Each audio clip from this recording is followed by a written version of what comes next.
ఒకసారి ఒక పిల్లాడు నా దగ్గరికి వచ్చాడు. నేను విశాఖపట్నంలో వెంకటేశ్వర మహాత్యం గురించి ఉపన్యాసాలు చెప్తున్నాను. నేను వేదిక దిగి ఇంటికి వెళ్ళిపోతుంటే నా కభాలన కాళ్ళ మీద పడి ఒకే ఒక్క క్షణం మీతో మాట్లాడచ్చా అన్నాడు. నాకు అతని ముఖం చూసి అతను ఏదో చాలా ఉత్కంఠతో ఉన్నాడని, ఏం కావాలన్నాను.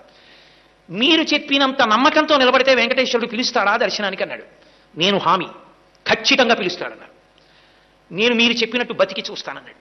అతను ఒక 6-7 నెలలు పరమ ధార్మికంగా చక్కటి జీవనం చేశాడు. అతనికి తెలిసి ఉండి వెంకటాచలం కొండ మీదకి వచ్చాడు. అతను వచ్చినట్లు నాకు తెలియదు. అతను కొండ మీదకి వచ్చి నాకు ఫోన్ చేశాడు.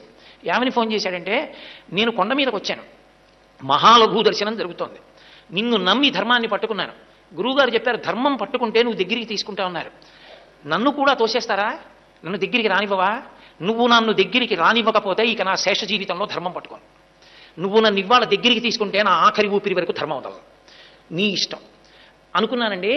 అకస్మాత్తుగా ఎవరో వచ్చి నన్ను పిలిచి, ఏమండి హుండీ లెక్క పెడుతున్నప్పుడు కాసేపు అక్కడ నిలబడి చూడాలి, అదేదో ఒక ప్రత్యేకమైన విధి ఉంటుంది భక్తుల్లో కొంతమందికి, నేను ఎప్పుడు చేయలేదు, నాకు తెలియదు, అలా ఉంటుంది అని చెప్పి నన్ను పిలిచారండి. పిలిచి కొంతసేపు నేను ఆ సేవ చేసిన తర్వాత, అలా చేసిన వారికి దర్శనం ఉంది బాబు అని లోపలికి తీసుకెళ్లి దర్శనం చేయించి పంపించారు.